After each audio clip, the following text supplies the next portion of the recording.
Thank you to each of the witnesses for being here today. Thank you for your service keeping our communities safe. I want to start by focusing on there are some who are advancing as a political agenda what they are calling defunding the police or abolishing the police.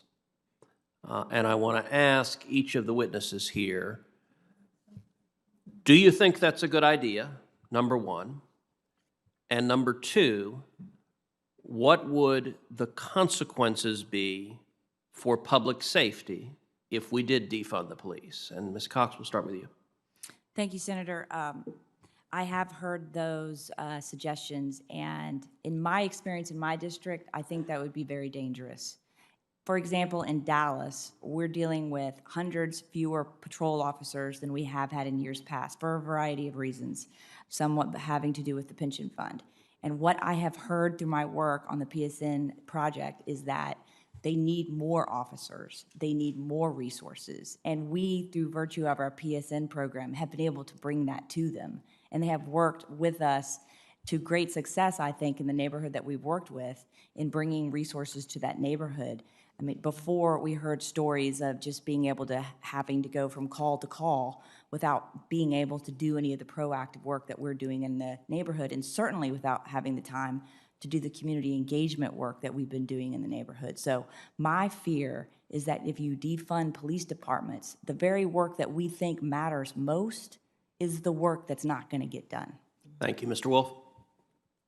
Thank you, Senator. I would just echo the comments of Ms. Neely Cox and say that I think that what I've heard from this panel and that I would agree with and from the first panel is that we should be investing more money into training law enforcement and providing them with the tools and resources that they need.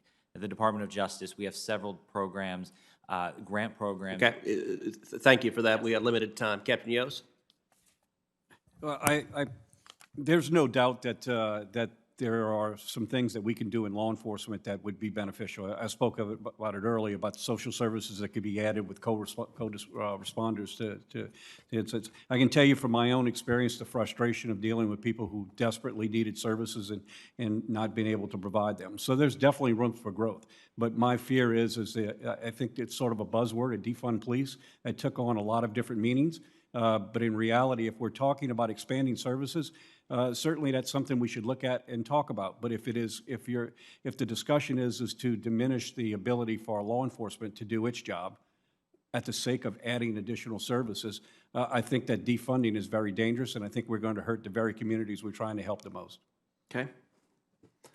Captain Davis?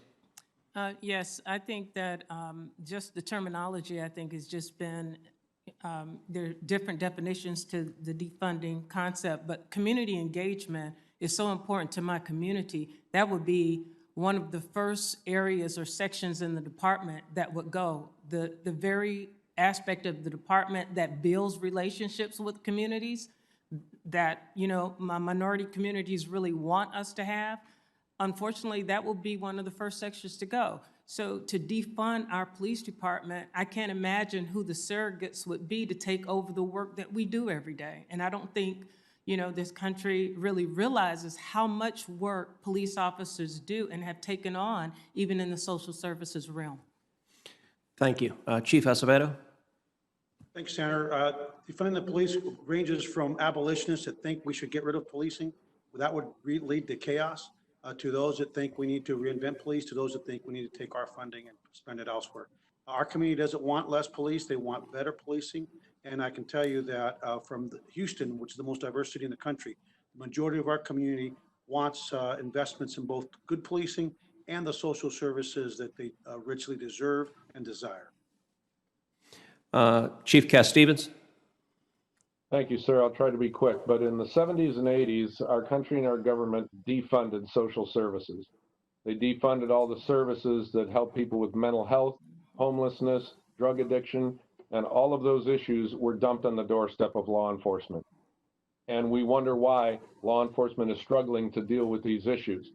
We wonder why the three largest mental health institutions in our country now are Cook County Jail in Chicago, LA County Jail, and Rikers Island Prison.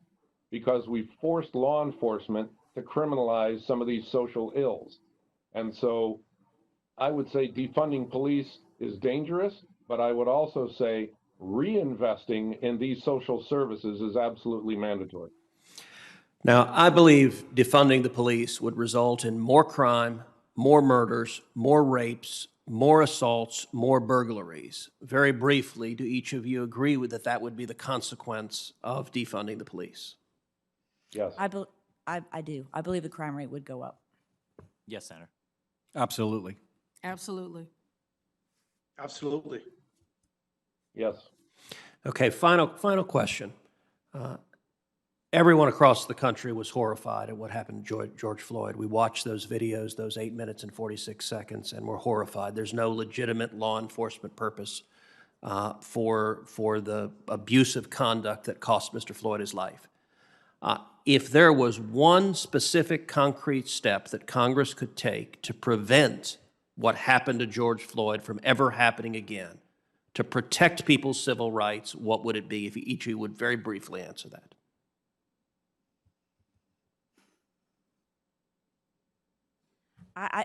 I think that, you know, what we're doing with our swift action on that case, I mean, how they're prosecuting it very quickly and civil rights is looking into that.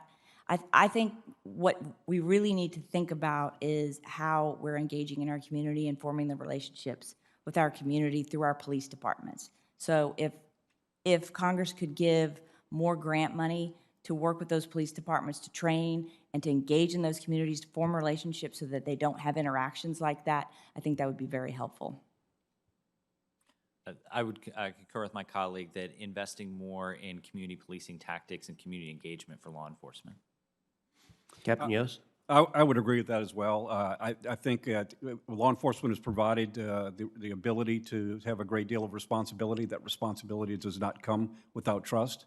And it is very clear, it is obviously clear and painfully clear that we have lost trust.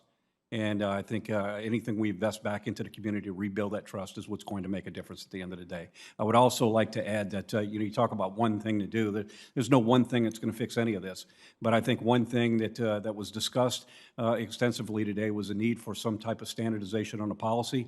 And I would submit that there is, in fact, a policy that was put together by 11 organizations, collective agreement with the law enforcement organizations for use of power, use of force, and the training that would go with it would go a great way in having some standardization as well. And with the indulgence of the chairman, I just want to read a line from your written testimony. A chokehold should never, and that's in your written testimony, never be used against a subject who is restrained or in restraints, and should only be used when deadly force is authorized or justified. And Yes, I agree with that. thank you. Chief Davis? Yes, I believe that my colleagues have talked about training. Training is very important for officers, but in the George Floyd case, I think something was very apparent to the world, that there was a disconnect between the human being and the officer, and those individuals that wore uniforms. The duty to intervene was a miserable failure. The culture of policing has to change. Chief Acevedo? Yeah, I agree with everything that's been said, Senator, and the most important thing that we can do is actually more robust processes and laws to help us weed out the bad officers amongst us. Okay. And Chief Cass Stevens?